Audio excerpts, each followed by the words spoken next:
Hey everybody, welcome back. It's Jordan here. Recently we finished building the Lego Black Falcon Knights castle. Yeah, it looks pretty good. Today we're going to be placing that in the medieval area.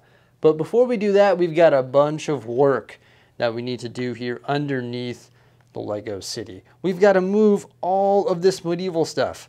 We've got to relocate a lot of these base plates, start laying train track, and we also have to clean up our mess as well because we got a bunch of stuff here that can't hang out in these hallways. It's got to go somewhere. So I'm going to have to rearrange a bunch of stuff, clean a bunch of stuff up, and then get started with this huge task. So welcome back to another Lego room update. Really excited to spruce up this area and get working on it here today in this video. There we go.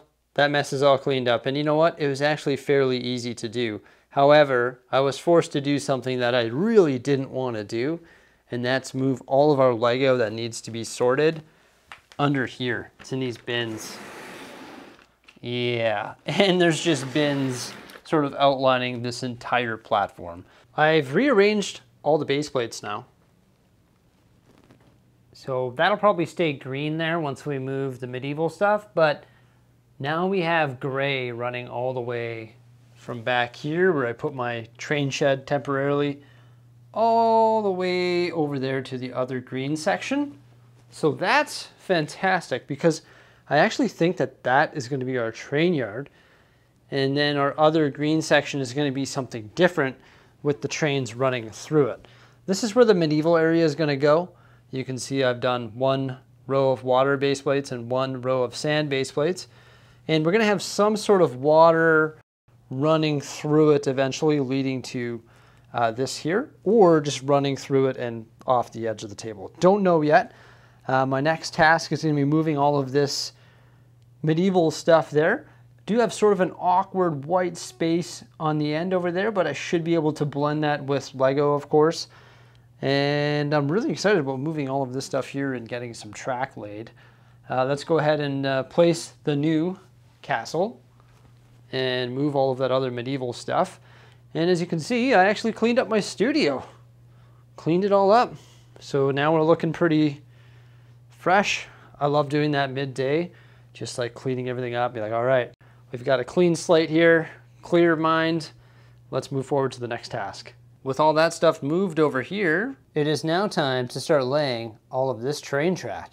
However, with that said, I'm not really sure what the plan is going to be for all of that train track and where the actual train yard is going to go. Got all the trains placed, and then I was interrupted. Not really interrupted, but I had to go to an NST for the twins with the wife. And on the way home, I was like, you know what? I think we should stop at Home Depot. I can't stand how there's no lighting under here. You can't really see everything. It needs to be lit up. And I was like, what are we going to do? So I went to the lighting section of Home Depot, or lighting department, and I found the perfect solution. Wasn't necessarily the cheapest solution because you can get cheap LED strip lights on Amazon for like 30 Canadian dollars. They could probably light up the whole thing for 30 bucks. But I ended up getting 5 of these. Might have to get more, we'll see. 5 is quite a bit though. And these are LED lights. Now they're bright white, which matches the color of the light that we have here in the room from our very bright pot lights. Now they're super cool because they are linkable. So you can see this cable here can act as either a plug-in or a link allowing you to daisy chain these lights together. When you got two things that you want to like put screws on to mount to a wall, whether it be a mirror with 2 hangers or anything with 2 hangers, just use painter's tape and like put the painter's tape on there and then mark where your holes are. Then you can just use this painter's tape, stick it on the wall, make sure it's level. In this case, stick it on the 2x4s. And then you know exactly where to put your screws or your hooks or whatever it is. 1 down, 4 more to go. So everybody, and myself included, wanted lights to be installed under here. And let me tell you, we went all in. The lights are like intense. It is so crystal clear down here. It is so bright. It is absolutely amazing.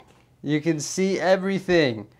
And it's the same temperature of light as the rest of the room. So now you can see all the dust and stuff on the floor. It's fantastic. Just gonna make me vacuum more, I guess. But yeah, everything just pops, everything's so vibrant. It just looks so good, I'm so happy. Obviously, there's one more light fixture that we need to buy. And I already know exactly which one I'm gonna buy. And it's actually available at Home Depot. It's a very similar light fixture, but I believe it comes in dark blue. Like the color is dark blue. And we've got an outlet right there. So the dark blue light will light up the undersea area. Not sure if we're gonna do what we did in the past and put some blue sort of boards around this thing here. And we're probably gonna center it between the legs just so these legs don't impede on the view. And of course we have to rework this whole thing under here. So we've got a lot of work to do here for sure. One other thing that we have to do in regards to the lights is a little bit of cable management. You will see that there are lots of cables all over the place, and I do realize that, and I will be fixing that. Of course, all of these cables won't be dangling there. I'm gonna get some like U-shaped steel brackets. They're like that, and they've got two little prongs in the end where you can put screws into them, and that's gonna allow me to screw into the wood and sort of manage and deal with all of these cables. I believe Command makes something like that too. I'm not sure if we're gonna get the little metal ones or if we're going to go with Command strips. I'm not too sure. Probably just get the metal ones to tell you the truth. But then all of these little cables here can just be screwed into the 2x4s and sort of hidden behind the legs. And then I've got to like daisy chain, I think, some extension cables so that all of these can be controlled with one simple plug-in. And then all I have to do is just plug it in, because we'll have one extension cable there, and they'll plug into the extension cable, and then we'll have another one running off that extension cord and it'll go over there. And it's no problem. We're not going to like overload anything because these are LEDs. You can actually string 9 of them together. In fact, these are 2 are daisy chained, those 2 are daisy chained. So yeah, it's pretty cool. I know I said I was going to work on details and stuff like that, but I've just been going all day, and I didn't plan on getting the lighting done. It was literally just a spur of the moment thing, and I'm glad we did. But why don't we get some of these trains fired up? Okay, so I ended up getting 2 classic trains going here. We got the heavy haul train, which is the red one right over there, and also the high-speed passenger train. I know I said I was going to get more going, but I was out of batteries, truly. And I was by IKEA, but I decided to go to Home Depot, not IKEA. So this is the high-speed passenger train, and it can go around this way like so. Pretty fast. Whoa, pretty fast, right? And the cool thing about this loop here, let's turn it down to do this, is when I flick this switch track right here, what's gonna happen is the train is gonna go ripping through there, and now it's switching directions. So now it's going this way. Oh, I forgot to close that one. Now it's going that way. And now it's going the other way. So obviously if I have one of these open, I can switch the direction of the train. So that's pretty cool. That's the first train that we got going. And eventually we'll have, I hope, 3 trains going on this line. Well, not on this line because that would be super crowded and guarantee there would be a crash, but 3 trains going at a single time down here. Okay, so the heavy haul train is a classic. These are both running on my RC remote. And it can go around this way here and slowly make its way around the bend and go way over there.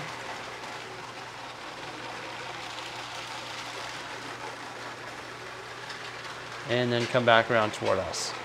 Now, if I switch this switch track over here quickly, that one there, it should turn there, we hope, and go straight all the way through, and then make its way back onto the loop, right there. So that's pretty cool. Now, if we move, let's give this a quick look. Let's mess with that train on the way over there. If we come over here, and we give this track a little switcheroo there. There it is, coming on the second track there. It should switch directions now. In a perfect world.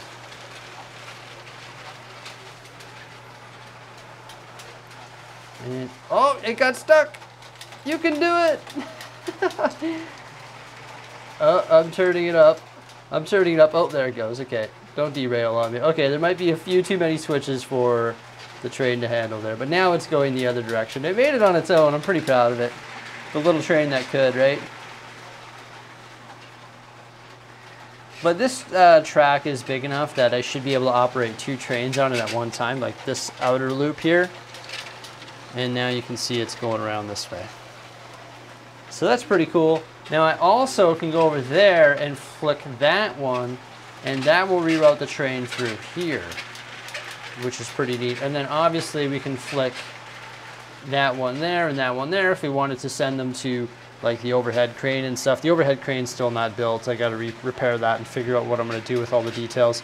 But if I wanted the trains to access the garage, then we can do that. Now, it is impossible, I think, for me right now to switch its direction back to the other way.